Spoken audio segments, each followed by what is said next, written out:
समाचार सुनिए।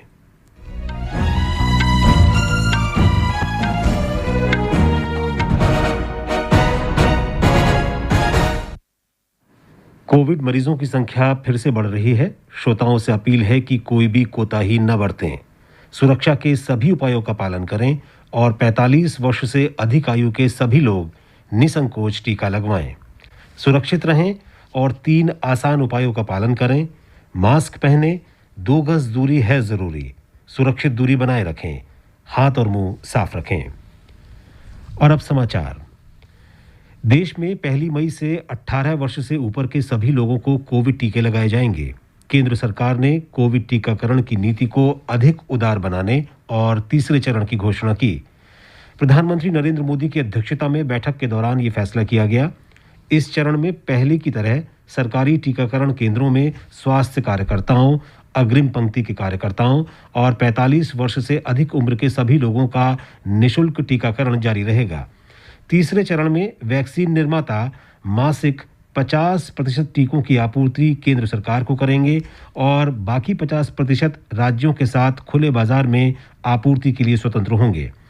कंपनी राज्य सरकारों और खुले बाजार में उपलब्ध कराने के लिए वैक्सीन की कीमत की घोषणा पारदर्शी ढंग से पहले ही करेंगी। बैठक के दौरान प्रधानमंत्री नरेंद्र मोदी ने कहा कि केंद्र सरकार अपने प्रयास के तहत यह सुनिश्चित कर रही है कि कम से कम समय में अधिकतम लोगों का कोरोना बीमारी के खिलाफ टीकाकरण किया जा सके। उन्होंने कहा कि भारत में काफी तीव्र गति से टीकाकरण का कार्य किया जा रहा है और इस गति को और भी बढ़ाया जाएगा। संक्रमण की स्थिति और वैक्सीन लगाए जाने की गति के आधार पर केंद्र सरकार अपने हिस्से से राज्यों और केंद्र शासित प्रदेशों को टीका मुहैया कराएगी। ये सभी टीकाकरण राष्ट्रीय टीकाकरण कार्यक्रम का हिस्सा होंगे, जिसमें निर्धारित दिशा निर्देशों का पालन किया जाएगा। आनंद कुमार, आकाशवाणी समाचार, दिल्ली। देश भर में 12 करोड़ 69 लाख से अधिक कोविड टीके लगाए जा चुके हैं। 10 करोड़ 95 लाख 39,136 लोगों ने टीके की पहली खुराक और 1 करोड़ 74 लाख 16,896 लोगों को दूसरा टीका लगवा दिया गया है। केंद्रीय स्वास्थ्य मंत्रालय के बयान में कहा गया है कि कल रात 8 बजे तक 31 लाख से अधिक टीके लगाए गए। प्रधानमंत्री नरेंद्र मोदी ने फार्मा उद्योग से दवाइयों और आवश्यक चिकित्सा उपकरणों की निर्बाध आपूर्ति सुनिश्चित करने का अनुरोध किया है। उन्होंने इसके लिए लॉजिस्टिक और परिवहन जैसी सुविधाओं के लिए सरकार के सहयोग का आश्वासन दिया। प्रधानमंत्री ने वीडियो कॉन्फ्रेंसिंग के जरिए फार्मास्यूटिकल उद्योग के प्रतिनिधियों के साथ बातचीत के दौरान ये बात कही। प्रधानमंत्री ने कोविड महामारी के खिलाफ संघर्ष में फार्मा सेक्टर की महत्वपूर्ण भूमिका की सराहना की। उन्होंने ऐसी कठिन परिस्थिति में फार्मा उद्योग के काम करने के तरीके की भी प्रशंसा की। प्रधानमंत्री ने कहा कि फार्मा उद्योग के प्रयासों के कारण ही आज भारत की पहचान फार्मेसी ऑफ वर्ल्ड के रूप में बनी है। उन्होंने कहा कि इस महामारी के दौरान विश्व के 150 से अधिक देशों को आवश्यक दवाइयां उपलब्ध कराई गईं। प्रधानमंत्री ने कहा कि सभी चुनौतियों के बावजूद भारतीय फार्मा उद्योग ने पिछले वर्ष निर्यात में 18% की वृद्धि दर्ज की। रेमडेसिविर की जमाखोरी और कालाबाजारी पर कड़ी निगरानी रखी जा रही है। राज्यों से कहा गया है कि इसकी निर्बाध आपूर्ति को सुनिश्चित बनाया जाए तथा इसकी जमाखोरी और कालाबाजारी करने वालों पर कड़ी कार्रवाई की जाए। केंद्रीय रसायन और उर्वरक मंत्री डीवी सदानंद गौड़ा ने कल नई दिल्ली में दवा कंपनियों के साथ बैठक की, जिसमें रेमडेसिविर की उपलब्धता पर विचार विमर्श किया गया। श्री गौड़ा ने कहा कि केंद्र सरकार दवा निर्माताओं के लगातार संपर्क में है और उनसे मिलकर साप्ताहिक उत्पादन की योजना तैयार की गई है। कार्मिक और प्रशिक्षण विभाग के कड़े कोविड दिशा निर्देश सभी मंत्रालयों और विभागों में तुरंत प्रभाव से लागू हो गए हैं। दिशा निर्देश 30 अप्रैल या अगले आदेश तक लागू रहेंगे। अवर सचिव या समकक्ष और निचले अधिकारियों की उपस्थिति वास्तविक संख्या से आधी तक सीमित रहेगी। उप सचिव या इससे ऊपर के स्तर के सभी अधिकारियों को नियमित रूप से कार्यालय आना होगा।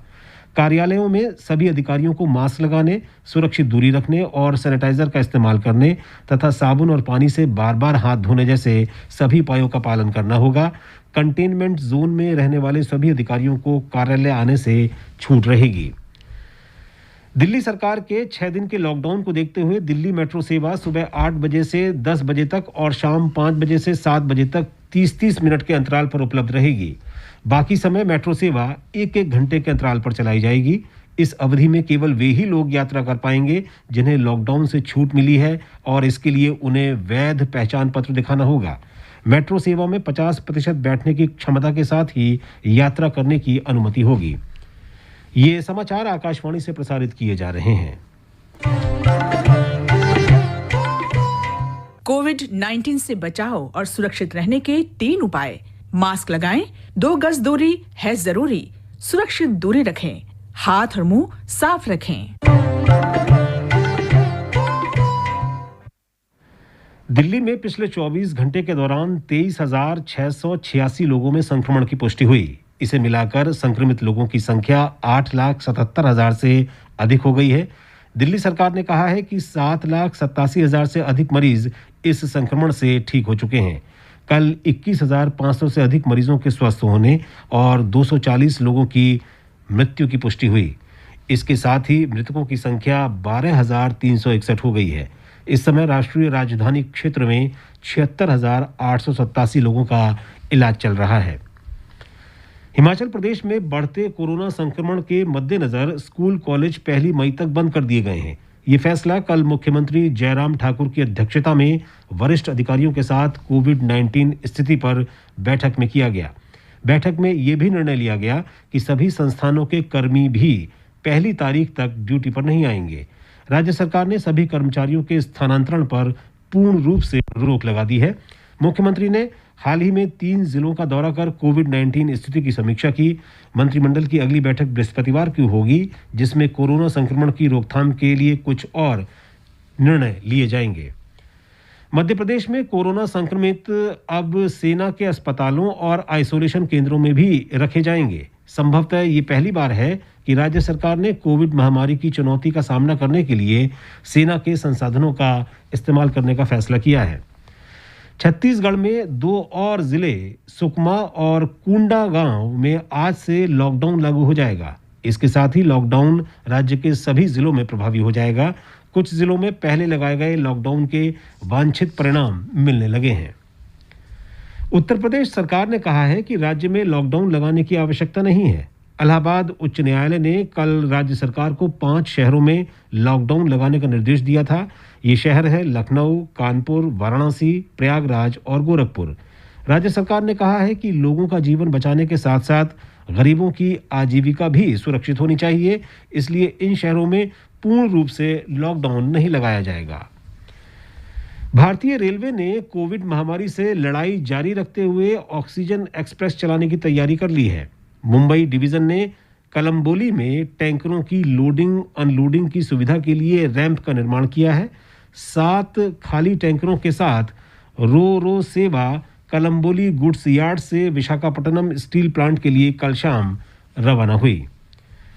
कोविड-19 के मद्देनजर भारतीय जनता पार्टी पश्चिम बंगाल में बड़ी रैलियां और जनसभाएं नहीं करेगी। प्रधानमंत्री नरेंद्र मोदी और पार्टी के अन्य वरिष्ठ नेता राज्य में छोटी रैलियों को संबोधित करेंगे, जिनमें अधिकतम 500 लोग उपस्थित होंगे।